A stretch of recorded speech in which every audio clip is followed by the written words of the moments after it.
बालेनले सिंहदरबार जलाउँछु भने आज बालेन कहाँ छन्? राष्ट्रिय स्वतन्त्र पार्टीको वरिष्ठ नेता हुनुहुन्छ। अमेरिकन युथ काउन्सिलका मान्छे कहाँ छन्? राष्ट्रसभामा छन्। बारबारा फाउन्डेसनका मान्छे कहाँ छन्?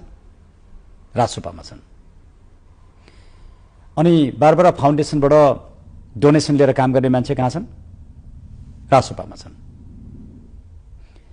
अनि टिबिटीको समर्थन गर्ने मान्छेहरू कहाँ छन्? राष्ट्रसभामा छन्। यति कुरा प्रष्ट छ। अब पनि नेपाली नागरिकहरूले यो कुरा बुझेनन् भने, मतदाताले यो कुरा बुझेनन् भने धेरै ढिलो हुन्छ। त्यसैले मैले देश जलाउनेहरू एक मिनेट रासोपाका नेताहरू हुन्, राष्ट्रिय स्वतन्त्र पार्टी हो, अनि रवि लामिछाने हो त्यसको नेतृत्वकर्ता, अनि बालेन शाह हो भन्न खोज्नु भएको हो। प्रधान न्यायाधीशले बोलिसक्नु भएको छ। म 25 गते अदालत जाँदा अदालत जलिरहेको थियो। दमकल समेत पठाइएन महानगरपालिका र ललितपुरबाट मैले मगाउनु पर्यो। त्यो पर्याप्त छैन। मेरो भाषा त्यो, तपाईँको भाषा फरक हुन सक्छ।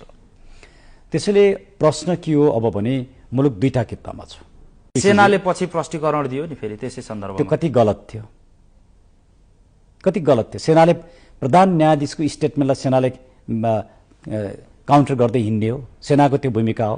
मैले त्यही बेला बोलेको थिएँ सेनाले गलत काम गर्यो। अनि बालेन शाहले पनि लामो स्ट्याटस लेखेर त्यसको एउटा बताइदिनु भयो। एउटा तथ्यले पनि समर्थन नगर्ने स्टेटसले के काम गर्छ? तथ्य त तपाईँलाई थाहा छ नि। तपाईँ बाहिर व्यक्त गर्नुहुन्छ गर्नु त्यो फरक कुरा, तथ्य तपाईँलाई थाहा छ। त्यसैले प्रश्न के हो भने मुलुक यो दुईटा कितामा उभिँदाखेरि अब नागरिकले एउटा किता रोज्नुपर्छ।